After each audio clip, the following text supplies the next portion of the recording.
You know, when we think of the 12 Olympians, we usually picture this perfect, unchanging lineup of gods hanging out on Mount Olympus, right? A divine all-star team. But what if I told you that list was, well, not exactly set in stone? We're going to dive into why the most exclusive club in all of Greek mythology had a surprisingly flexible guest list. So let's just start with the big question, right? Who are the 12 Olympians? I mean, you can probably name a few right off the top of your head, but could you actually get the whole list? Let's see. Okay, let's do a little roll call. You've got the heavy hitters, of course, Zeus, Hera, and Poseidon. Then you've got their sister, Demeter. Toss in the famous twins, Apollo and Artemis, and then Ares, Athena, Aphrodite, Hephaestus, and Hermes. So count them up. That's 11. These are the undisputed, always on the list members. But wait, that leaves one empty seat, and figuring out who gets that last spot, well, that's where things get really interesting. And that really gets to the core of it, doesn't it? Is that final spot, and really the whole list of 12, always the same? The short answer? Nope, not at all. And the reason why it changes? Man, that tells us so much about how the ancient Greeks actually thought about their gods. Okay, so first up, let's get properly introduced to the gods who always make the cut. These are the VIPs, the undisputed 11 members of the Olympian Club. At the very top, of course, you've got Zeus, the king of all the gods. He's the youngest son of the Titans Cronus and Rhea, and he's the one who led the charge against them to take over. His domain is the sky, and you know his famous symbol of power? The thunderbolt. Can't miss it. And right there beside him is his sister and his wife, Hera. Yep, she's the queen of the gods, the goddess of marriage, women, and family. And as you've probably heard in a ton of myths, she spent a lot of her time getting some pretty serious revenge on Zeus's many, many lovers and their kids. Rounding out that original big three is their other brother, Poseidon. So after the big war with the Titans, the world got split up, and Poseidon, he got the seas. His trident is just one of the most iconic symbols in all of mythology, right? It's all about his raw power over the water, earthquakes, and storms. Okay, and this table here fills out the rest of our core 11. You can see all the other regulars. We've got Demeter, the goddess of the harvest, all the way to Hermes, the super fast messenger god. Then there are the twins, Apollo and Artemis, the gods of war and wisdom, Ares and Athena, the master craftsman, Hephaestus, and of course the goddess of love, Aphrodite. Just take a second to glance over their domains and their Roman names. All right, so we've got our 11 locked in.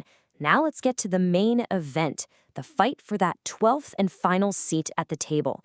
And believe me, this is where it starts to get complicated. So who are the two main contenders for this last spot? Well, it comes down to Hestia and Dionysus. On one side, you have Hestia. She's the firstborn of Cronus and Rhea, an original Olympian, the goddess of the hearth and home. Super important. Then, on the other side, you've got Dionysus. He's the newcomer, the youngest Olympian, son of Zeus and a mortal woman, and he's the incredibly popular god of wine, parties, and general madness. So it's basically the elder stateswoman versus the young, disruptive upstart. Now, you might have heard this story, the one where the super peaceful and humble Hestia just gives her throne to Dionysus to keep the peace. It's a really nice story, right? But here's the thing. Scholars are pretty sure this is a modern invention. Yeah, the ancient sources don't really back up this neat little handover. The reality was a lot messier, more like a revolving door. But this whole thing brings up an even bigger question, doesn't it? Why 12? Why were the Greeks so obsessed with the number 12 anyway? I mean, if the actual members could change, why was the number so set in stone? Because it turns out the number itself was the whole point. 12 was this hugely powerful, symbolic number in ancient Greek culture. It wasn't really about a specific list of names. It was about the sense of completeness and cosmic order that the number 12 stood for. And hey, this isn't just some new theory. We have ancient evidence for this. Check this out. The poet Pindar, writing way back around 480 BC, talks about Heracles himself making a sacrifice at Olympia to, you guessed it, the 12 ruling gods. So yeah, the idea of a divine dozen was already a big deal back then. And this fixation on the number 12, it pops up everywhere you look. In Athens, they built a public altar to the 12 gods all the way back in 522 BC. In one of the hymns to Hermes, he literally divides a sacrifice into 12 equal parts. Even the philosopher Plato got in on it, connecting the 12 gods to the 12 months of the year. The key thing to get here is that cults worshiping a group of 12 gods were super common, even if the names on the list were different depending on where you were. So here's the big takeaway. The idea of the 12 Olympians was less about one single official list of names and way more about a sacred, important number. The number 12 was the constant. But who actually filled those 12 slots? Well, that could totally change depending on where you were in Greece and when you were there. So we figured out that the core 12 wasn't so core. But it's also really important to remember that the Greek pantheon was way bigger than just 12 gods. I mean, there were tons of other super powerful deities who, for all their importance, just weren't considered Olympians. They weren't in the club. The biggest dividing line was between the Olympians, who, lived up in the sky, and what are called the chthonic gods. These were the deities of the underworld. And this difference was so fundamental, it even showed up in how they were worshipped. Sacrifices to Olympians, made on raised altars, reaching for the sky. Offerings to chthonic gods, made down in pits, dug right into the earth. And the most famous example of this, by far, is Hades. Look, he was the brother of Zeus and Poseidon, one of the most powerful gods around, but he was not an Olympian. Why? Because his realm was the underworld. It was a place that was physically and spiritually completely separate from Mount Olympus, so he just wasn't part of that celestial club.